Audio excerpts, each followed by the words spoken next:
आयुर्वेद को एक बात तो लोग मानते ही हैं, कितने ही पढ़े लिखे क्यों न हो, लेकिन अगर शरीर की अंतर शुद्धि करनी है तो आयुर्वेद उत्तम से उत्तम मार्ग है, करीब करीब सब लोग मानते हैं। ये स्वीकार करके चलते हैं कि भाई अंदर से सफाई करनी है तो उसी का सहारा ले लो, काम हो जाएगा, जल्दी जल्दी हो जाएगा। सहज स्वीकृत अवस्था को कैसे विकसित किया जाए, इस पर हम जितना ध्यान देंगे, मैं मानता हूं कि आज जो दुनिया एक बहुत बड़ा चक्र बदला है।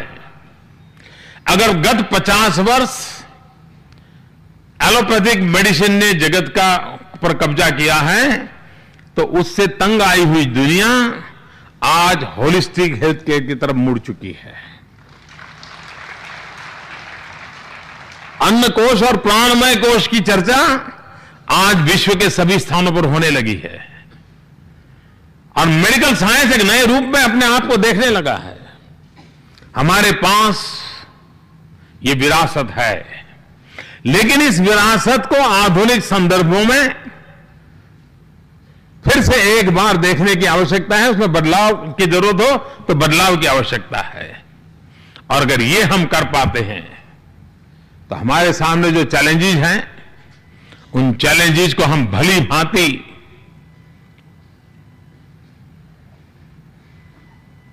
एक अच्छा, यानी लोगों में विश्वास पैदा हो, उस प्रकार से रिस्पॉन्स कर सकते हैं।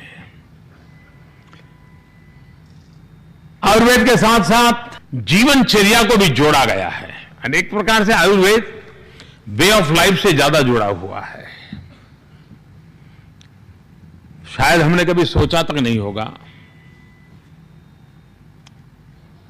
आज यहां बैठे हुए लोग भी कुछ बातों पे तालियां भी बजा रहे हैं, पीछे स्टूडेंट बहुत बड़ी मात्रा में है, लेकिन फिर तो अंदर तो दिमाग थोड़ा हिलता होगा, यार पता नहीं कैरियर कैसी बनेगी। मैं इन खास करके नई पीढ़ी के लोगों को कहता हूं, निराश होने का कोई कारण नहीं है। हमारे सामने एक उदाहरण है, उस उदाहरण से हम सीख सकते हैं। हमारे देश में भी जिस भारत की धरती पर योग की कल्पना थी, जिस भारत ने योग विश्व को दिया, हम लोगों ने मान लिया था योग ये हमारा काम नहीं है, ये तो हिमालय में रहने वाले ऋषि मुनियों का गुफाओं में बैठ करके साधना करने वाला प्रकल्प है। जिस योगा से हम भी जुड़ने को तैयार नहीं थे, उस योगा से अगर आज दुनिया जुड़ गई है, तो जिस आयुर्वेद के बाद में हमारी आज उदासीनता है, कल उस आयुर्वेद से भी दुनिया जुड़ सकती है। हमारे सामने जीता जागता उदाहरण है। ये आत्मविश्वास जब अगर हमारे भीतर होगा, तभी तो हम सामान्य मानवी के भीतर आयुर्वेद का प्रति आस्था पैदा कर सकते हैं। और इसलिए अगर हमारी ये कोशिश रही, तो मुझे विश्वास है कि उसका फायदा होगा। मैं समझता हूं कि आपके 2-3 दिन के समारोह में बहुत सी ऐसी चीजें आपके ध्यान में आई होगी। उसके आधार पर कोई न कोई आप योजना बनाएंगे। भारत सरकार के रूप में इस प्रकार की महत्वाकांक्षी आपकी योजनाओं में मेरा पूरा सहयोग रहेगा, उसको आगे बढ़ाने में पूरा समर्थन रहेगा।